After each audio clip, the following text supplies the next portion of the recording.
Welcome to Civility Speaks with Robert Sachs, podcast number 5. I want to thank everybody who's had a chance to listen to the other podcasts. And if you haven't, they are on YouTube, and you can sort of go along with what I've been talking about, which comes from the book that will soon be released at the end of August called The Path of Civility, which you can find on Amazon, or you can contact me directly. Go to my website, thepathofcivility.com, to take a look at it and some of the other books that I've done.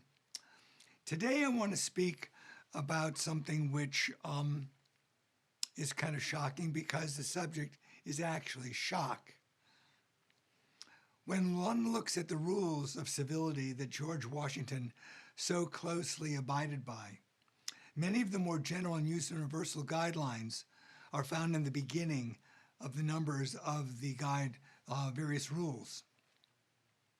And what's surprising is to find that this subject of shock fits in at number 3 in terms of his awareness of the impact of shock adversely on civility. So I want to read what the rule actually says and my commentary on it. And this again is from the book. Show nothing to your friend that might affright him.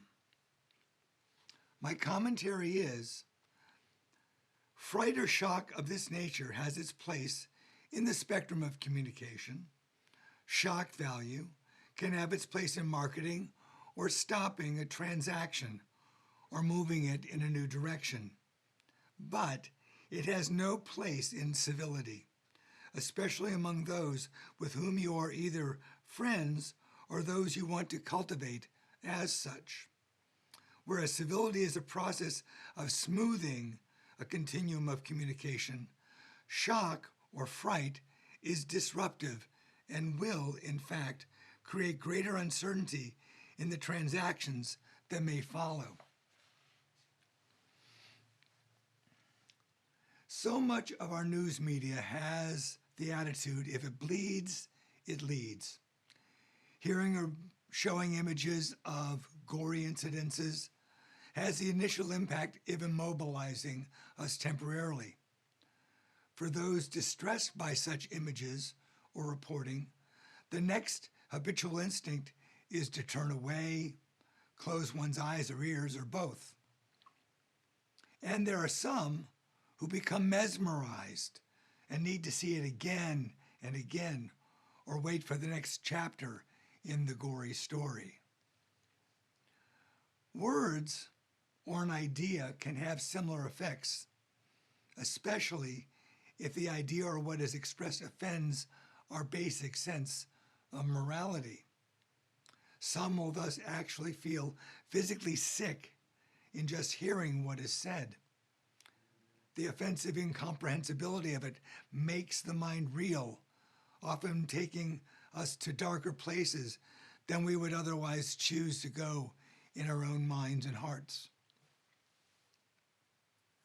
But there are those others who, having similar unspoken or repressed leanings or views, may become emboldened to do or express what is shocking because what has been buried negative tendency inside them has become sanctioned by a spokesperson that allows that unspoken taboo in our culture to be violated. Thus, for example, we see the kind of situation in packs of rabid dogs, where when the alpha dog attacks and goes for the kill, the more timid dogs, who had otherwise been maybe a little bit cautious, suddenly become emboldened and join in the ravage and the rampage that occurs from that point on. Because so much of what we are contending with these days is shocking, whether it be at the environmental level, the biological level, the social level, or the political levels. Fear and the exhaustion of the ongoingness of such trials creates reactivity, which in turn keeps the embers from shock festering and burning much longer, just eating at us on an ongoing basis. You may recall that I spoke about the idea of vata. I talked about Ayurveda in relation to civility and this time period in terms of this being a period where the changeability and the disruption and the confusion has a way of perpetuating itself. And it creates kind of an attachment to crisis. It is actually the origin of what is PTSD. So shock is definitely part of the problem right now, where what we have again and again is shock, shock, shock, shock, again and again and again. And what ends up happening is we become numb.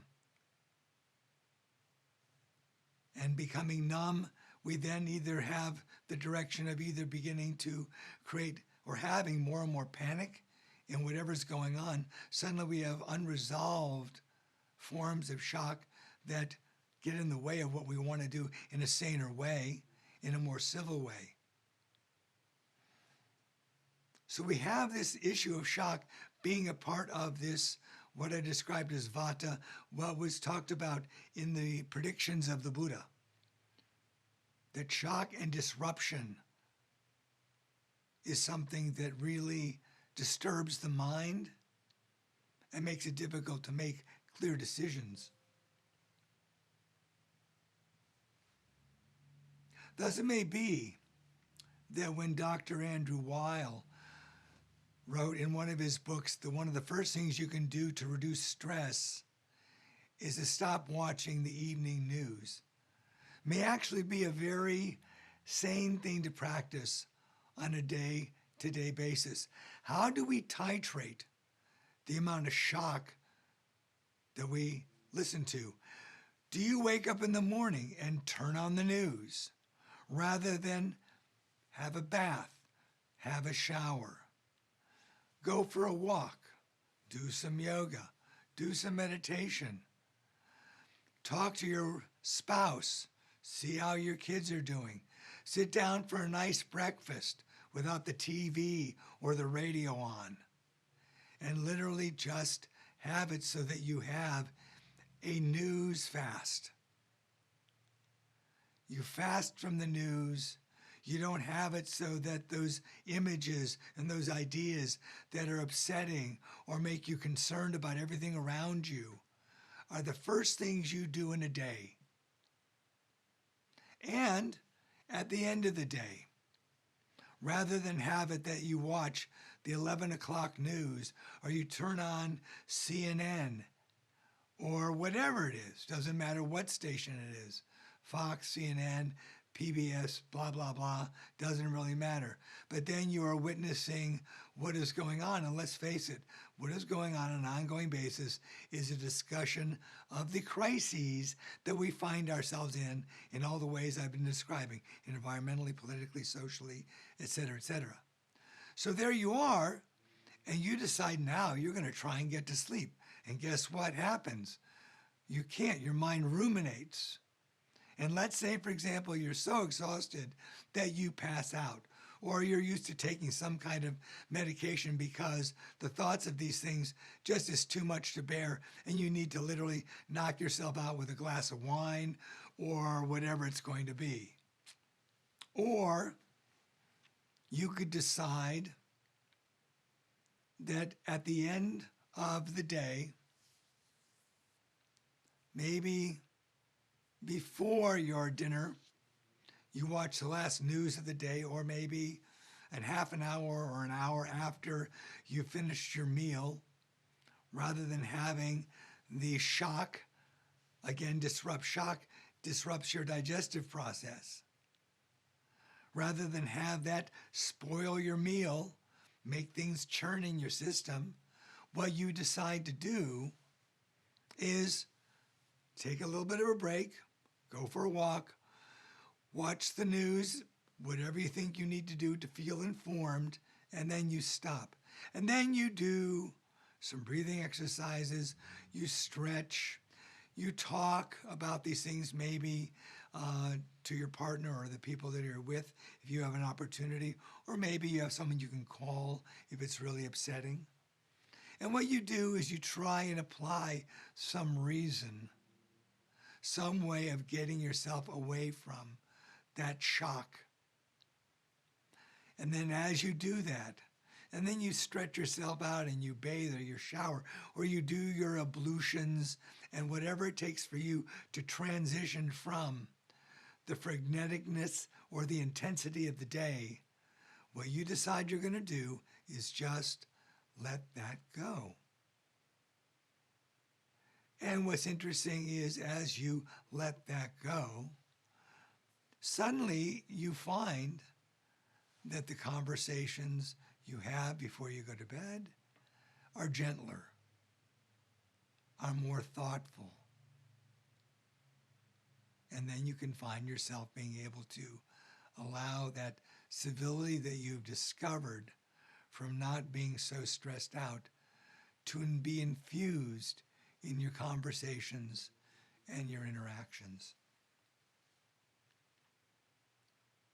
With respect to being in Hunkertown, like I said, in my blogs, I talk about Hunkertown being the fact that we are sequestered, a lot of us, and it seems like what's going on is we're going to be sequestered for some time, much longer than we expected.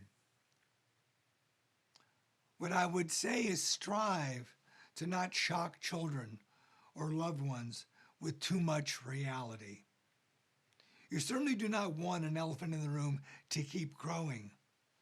But with mindfulness, pay attention to your comments and reactions expressed coming from a more equanimous place rather than the rawness of responses which are still tainted with your own reactions to shock unresolved.